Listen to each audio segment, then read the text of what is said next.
Welcome back to Lawson's Car Reviews. My name's Tristan, and today we're just going to do a quick video on the 5 things that I actually dislike about my Chevy Camaro. And some of them just get on my nerves because it's the reason why the Camaro didn't sell very well in the first place. So without further ado, let's go ahead and take a look at what these 5 things that make the Camaro not the best daily driver. What's good, YouTube? This hood is really light.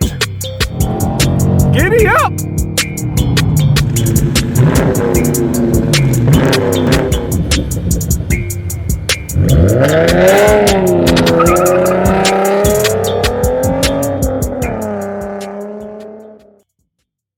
Okay, so reason number 1 why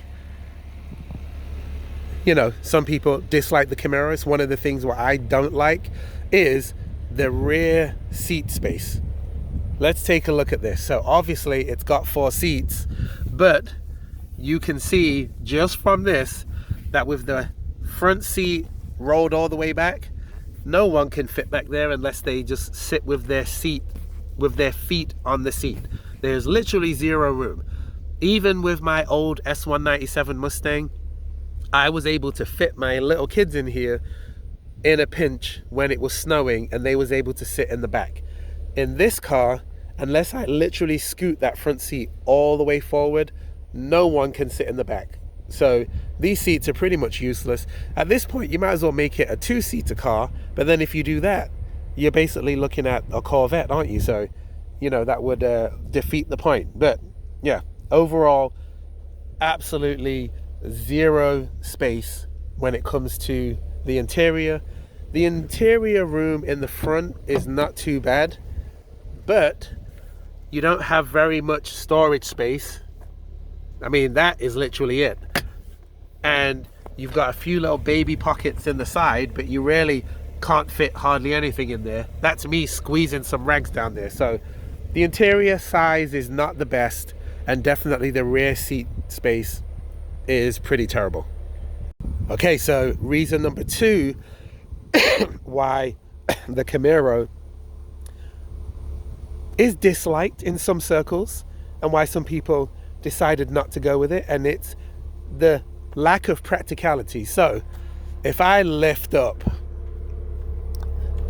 open up the trunk, you can see that the entrance is very minimal. You can't really fit much in there. But on top of the fact that you can't fit much in there, this is all the room that you get if the top is down. Now if you put the top up, you can get a little more room because you will drop this piece here and it would fold in, and it probably like doubles the space. But if you have a convertible, that doesn't really help you very much. So you really can't fit too much in here because there's just not very much space in the back of this. Now this next one might seem like a little bit of a silly gripe, but it's actually the location of the lighter power outlet. Now why is that a big deal? Because number 1, when you're driving, let's say you've got a manual. This one is not a manual, but let's say it was a manual. This is going to get in the way. If you stick your elbow out, it gets in the way. When you put your arm over it, it hits you. If you're running a radar detector like I am up here, as you can see, I got a radar detector up there.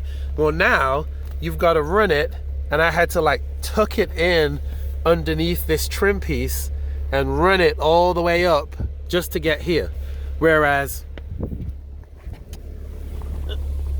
on my older S197 Mustang, the radar detector plug-in was right here. So you just had to run it from here straight there. You didn't have to have all these cables that was running up, which gets on my nerves because it makes it, it makes it look a little bit messy. But I really didn't have a choice because that's where they decided to put the stupid cigarette outlet. So that is another gripe of mine too. So when I first started looking at Camaros, I really liked them, but I absolutely hated the blind spot. This is why I got a convertible in the first place, because when the top comes down, the blind spot disappears. So I'm going to show you what the blind spot looks like, because this is the reason why I believe the Camaro struggled with sales, is because the blind spot is pretty epic and the visibility is not great when you have a hard top or when you have a convertible with the top up. So let me go ahead and put the top up so you can see the amount of sorry, a bee just literally flew by. This is one of the beauties of having a convertible. Bees just can fly in whenever they like and smack you. Anyway, let's put the top up. I'm going to show you the lack of visibility that you get in this vehicle. Okay, so top is up, right? Look at the back. That tiny little sliver, look at that. And you get this much visibility out the back. So you need to make sure that you're going pretty fast most of the time so that you're in front of everybody, because you get this much visibility. I mean, it's just ridiculous. Look at that. Only a Nissan Z and like a Supra have got kind of equal bad visibility. Both of them do. And then the blind spot, you look over here, this pillar here creates such a blind spot for you when you're driving. You'll look over your shoulder, and if you don't have the blind spot monitoring systems, there's just such a big blind spot right there. This is what makes people not get it. The Mustang visibility is so much better, even on the Challenger, way better visibility. But when you flick over here in the Camaro, you're like, oh, I hope there's not a car in my blind spot. I pray there's not a car in my blind spot. So this is what caused me, is one of the reasons that made me get the convertible, because then I realized I really love this car. I hate the blind spot, but the convertible gets rid of the blind spot. So that's what pushed me over to getting the convertible, and I'm glad I did, because there's other reasons that I like the open air experience and everything, but the blind spot is definitely a big no-no for me. And lastly, the fifth thing that I don't like about the car is the interior sound is not quite loud enough. So let me do the windows up. We'll do these windows up, because the car, when you're going full tilt, actually sounds pretty good from the exhaust. But if I rev my engine right now, it's not that loud. You get a decent sound when you're changing gears and when you're on it full tilt.